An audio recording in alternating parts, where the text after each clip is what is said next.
regulatory alignment across member states, also the question of non-tariff barriers and improving predictability in trade regulation.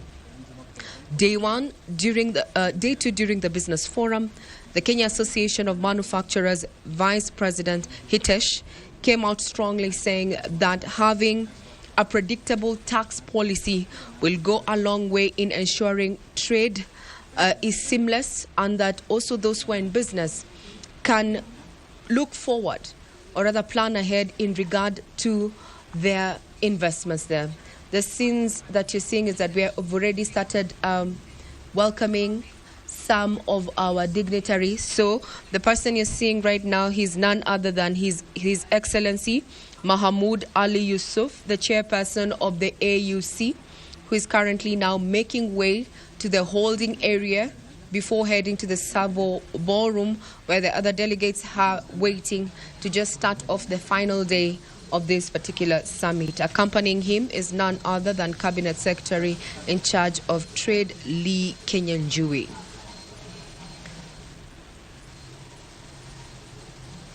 Getting back to what we should be expecting, okay, what you're seeing right now, we continue to receive VIPs.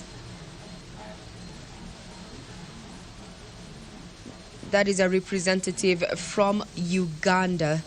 Seemingly that President Yoweri Museveni is not going to be making his way to the summit, represented there.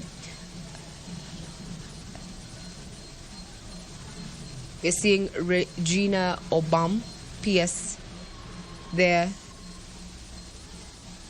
as well as Cabinet Secretary Aden Duale accompanying the Uganda representative as she makes her way to the holding area, VIP holding area. Other delegates and VIPs that have already accessed KICC include His Excellency Chileshe Mpundu Kapwepwe, who is the COMESA Secretary General. The Vice Chairperson of the COMESA Authority and President of the Republic of Zimbabwe, His Excellency Emmerson Mnangagwa, is going to be making the closing remarks towards the end of the day. Now, taking you back to what is expected going forward is that the Nairobi Declaration has been termed to offer a practical roadmap, not just to commitments, but timelines and pilot programs, possibly across a few corridors. In comparison to the 23rd COMESA Summit, the theme there was more general in terms of trade and integration, matters of value chain talk, but it was less strong on digitization as the anchor. However, in the 2024 summit that is currently ongoing here in Nairobi, digitalization is the front and center. Technology-enabled trade has been termed as foundational. On focus on MSMEs inclusion, in 2024, during the 23rd COMESA Summit, there was talk on having implementation commitments, but those turned out to be vague. Some of those who took to the stand to give their report said that during this 24th Summit, there have been more stronger, specific commitments around MSMEs, digital finance, and digital credit.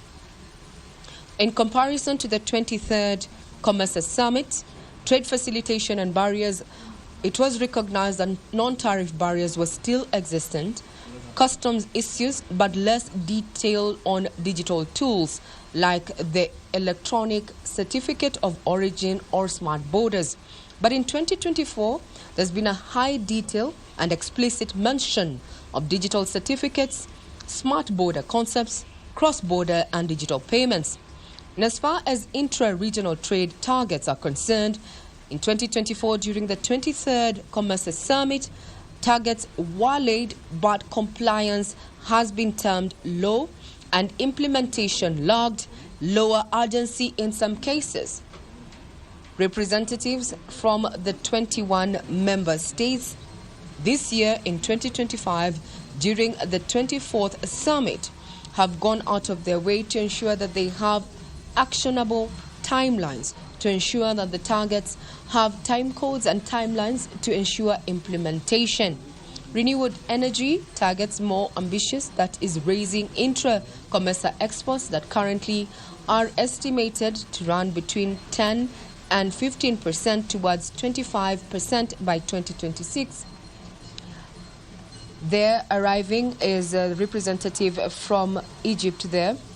It was very specific that the president would not be making, but he would be sending a representative to this particular summit here that is happening in Nairobi. Some of the delegates are already seated within the main hall, that is a Savo Hall, as we continue receiving VIPs to the COMESA Summit, the 24th COMESA Summit there. Conversations still continue raging among delegates who are currently already seated. In the course of the week, there's been an encouragement to have more collaboration between government as well as private sector players, talking about B2B as well as B2G and B2C engagements there.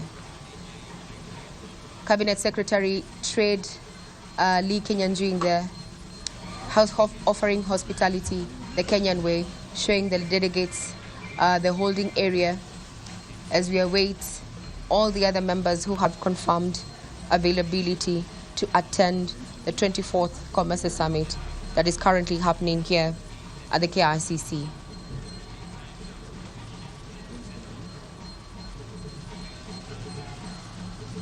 So far confirmed heads of states, we have President Emmerson Mnangagwa from Zimbabwe, who is yet to make his way to KICC. We have President Azali Assoumani from Comoros, as well as Prime Minister Mustafa Moboly of Egypt, who is already made his way into the holding area.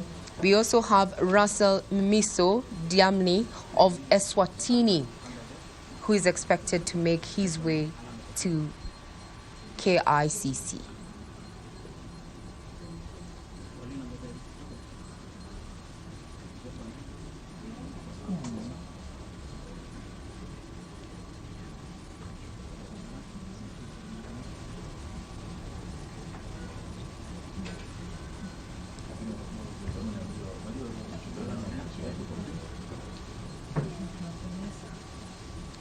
Areas of focus during the 24th COMESA Summit in Nairobi themed leveraging digitalization to deepen regional value chains for sustainable and inclusive growth. There's been a keen emphasis on digital trade tools and supporting MSMEs, youth and women to increase their visibility, access to credit and ability to participate in regional trade values. Renewed focus on boosting intra-COMESA trade by trade facilitation, harmonization, and local value addition, and reducing imports by making local industries more competitive.